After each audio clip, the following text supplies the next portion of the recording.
ساعت چنده؟ 12:34. 1 2 3 4 چاله. سلام بچه ها، حالتون چطوره؟ خوش اومدید به یه ویدیوی دیگه از کانال جواد تراپی از سری ویدیوهای خودمونی. اگه نمیدونید سری ویدیو خودمونی چیه، اینطوری که میشیم دور هم دیگه، یعنی دور هم دیگه که شما اونور نشستید با کامنت با ما صحبت میکنید و درباره یه سری موضوعاتی که به نظر نیاز میاد صحبت میکنیم و خیلی خودمونی. این سری ویدیو اصلا کات اونقدی نداره، مثلا میبرگوشیم کنارم، داریم ساعت 12:34 1 2 3 4 با هم دیگه صحبت میکنیم. امروز میخوایم درباره این موضوع صحبت کنیم که چرا ما باید به روانشناس مراجعه کنیم، مثلا دلیل اینکه ما بخوایم به روانشناس مراجعه کنیم چیه. بعضی وقتی اسم روانشناس میاد یکم دودل میشیم، میگیم که یعنی چی، برای چی من اصلا باید به روانشناس مراجعه کنم. امروز میخوایم دقیقاً به همین سوال جواب بدیم.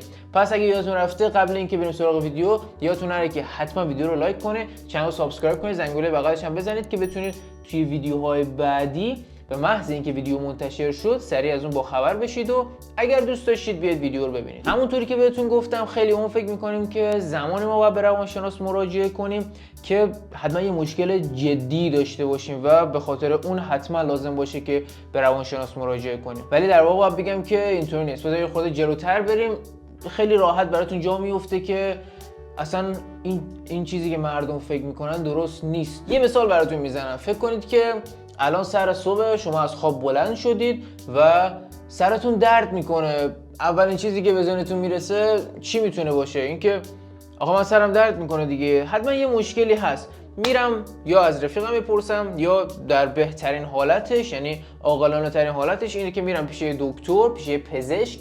دکتر که اصطلاح درستی نیست، پیش پزشک میرم و میبینم که مشکل از چیه، یه دارویی میده، حالم خوب میشه. حالا همین سناریو رو برای ذهن و روان و روحتون در نظر بگیرید. چیکار میکنید اگر حالتون خراب باشه؟ اگه روز احساس کنید که انرژی کافی ندارید، کسلی، زود از کوره در میرید و خیلی سریع مثلا عصبانی میشید، اینا میتونه یه سری نشونه باشه که شما نیاز دارید که به روانشناس مراجعه کنید. روانشناس همونطوری که یه پزشک به مشکلات جسمی ما رسیدگی میکنه و اونا رو حل میکنه، به مشکلات روانی و روحی ما میپردازه و سعی میکنه که اونا رو حل کنه. یه سری وقتا هست که ما نمیتونیم از پس مشکلاتمون به تنهایی بر بیایم. حالا یا توی دانشگاه مشکل خوردیم یا مثلا یه مشکل خانوادگی داریم و خب در نهایت خب خیلی برای بقیه پیش میاد که سر این موضوع به روانشناس مراجعه میکنن. شکست عشقیه، حالا یا پارتنرشون مشکل دارن یا با همسرشون، هر چیزی. اینا روی هم دیگه باعث میشه که ما فکر کنیم توی یه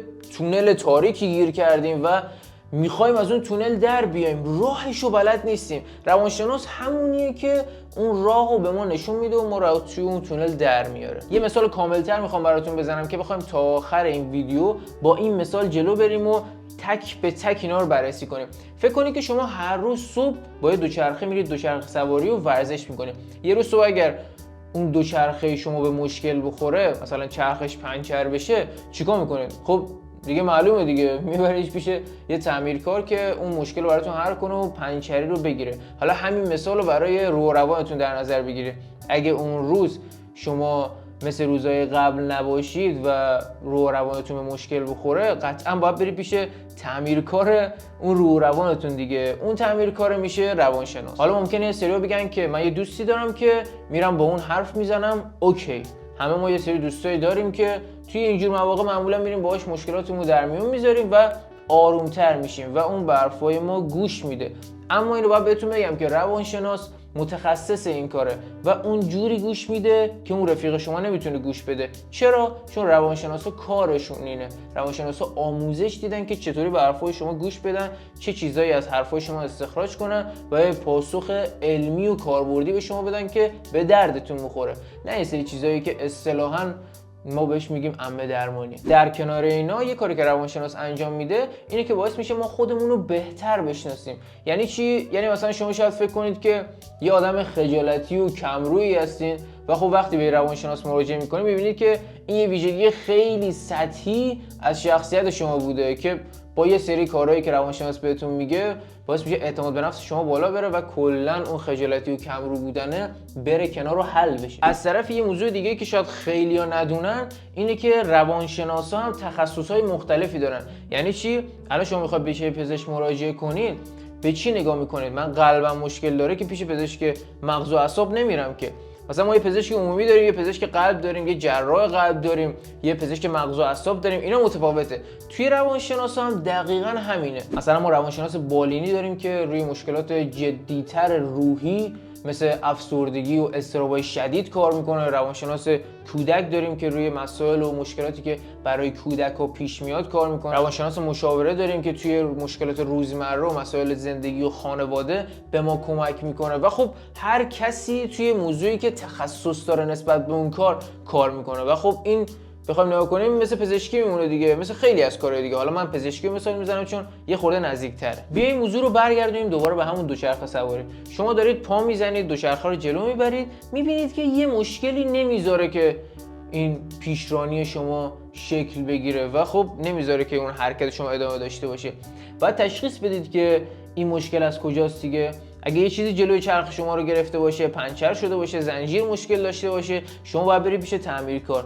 اما اگه اون روز حال شما خوب نباشه، خسته باشید، دیگه نباید بری پیش تعمیرکار که شما باید بری پیش متخصص تغذیه، باید بری پیش کسی که کارش اینه که آقا چرا تو انرژی نداری، چرا تو نمیتونی پا بزنی.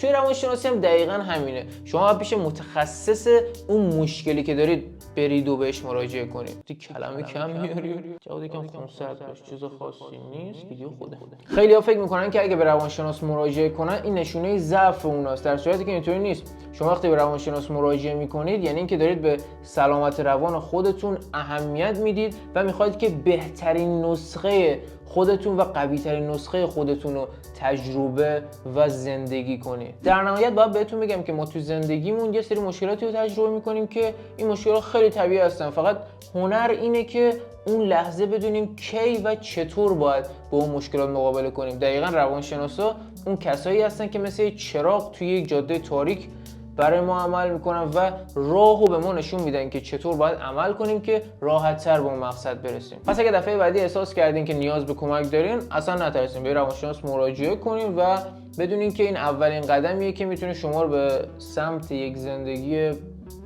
بهتر و سالمتر هدایت کنه. یه خورده جمله‌ام سنگین بود ولی خب چیز بهتری از این پیدا نمی‌کردم. دمتون گرم که تا آخر ویدیو همراه هم بودید. نمیدونم اگر داشتید به این توجه می‌کردید بگید حستون درباره این چی بود، چون این یه طلب بود که شما به این توجه کنید. اینو بدونید که دوستتون داریم. اگه سوالی چیزی براتون پیش اومده بعد از این ویدیو یا قبل از این ویدیو توی ذهنتون بود، حتما توی کامنت‌ها بنویسید، به همشون جواب میدم. این ویدیو رو هم برای اون دوستاتون که فکر میکنید به این سری ویدیو، این مدل ویدیو احتیاج دارن به اشتراک بذارید تا اونم از این ویدیو بی‌نصیب نمونن. یه بار دیگه میگم لایک و کامنت و سابسکرایب یادتون نره. مراقب خودتون باشید تا یه ویدیو دیگه. خیلی مخلصم. دمتون گرم. خسته نباشید.